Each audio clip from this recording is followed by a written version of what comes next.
الرحمن الرحیم وما ارسلناک الا رحمۃ للعالمین صدق اللہ العظیم الصلاۃ والسلام علیک یا سیدی یا رسول اللہ الصلاۃ والسلام علیک یا سیدی یا حبیب اللہ۔ سامعین دی وقار، رب کائنات نے ارشاد فرمایا وما ارسلناک الا رحمۃ للعالمین، اے میرے محبوب ہم نے آپ کو تمام جہانوں کے لیے رحمت بنا کے بھیجا ہے۔ حضرات، رحمت النکرہ کا صیغہ ہے تو نکرہ عموم پر دلالت کرتا ہے، تو نبی کریم علیہ السلام کی رحمت تمام جہانوں کو شامل ہے۔ حضور کا دنیا میں آنا بھی رحمت ہے اور حضور کا دنیا میں جانا بھی رحمت ہے۔ آپ کی رحمت تو یہ ہے کہ آپ جب دنیا میں تشریف لائے تو آپ کی زبان پر جاری تھا رب ہب لی امتی، رب ہب لی امتی، اے اللہ میری امت کو بخش دے۔ جب آپ اس دنیا سے تشریف لے جانے لگے تو آپ کی زبان پہ یہ جاری تھا اللہم اغفر لی امتی، اے اللہ میری امت کو بخش دے۔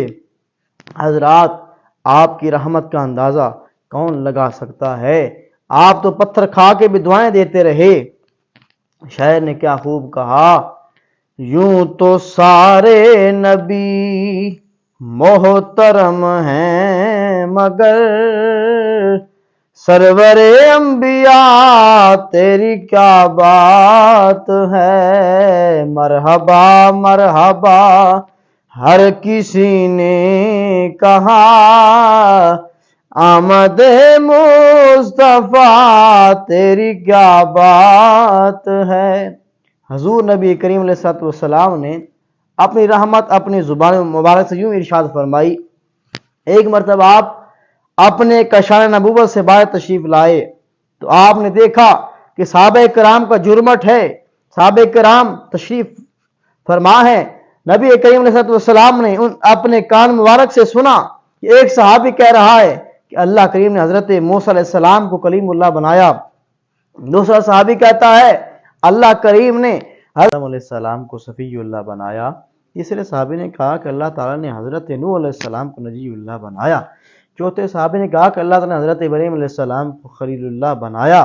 تو آپ کی رحمت للعالمین صرف انسانوں تک محدود نہیں بلکہ آپ کی رحمت تو جانوروں پر بھی رحمت ہے۔ آپ کی رحمت تمام مخلوقات پر ہے۔ ایک مثال کے طور پر سمجھانا چاہتا ہوں کہ اگر بارش زیادہ آ جائے تو زحمت بن جاتی ہے، اگر ہوا زیادہ آ جائے تو زحمت بن جاتی ہے، لیکن میرے محبوب آپ ہر حال میں رحمت ہیں۔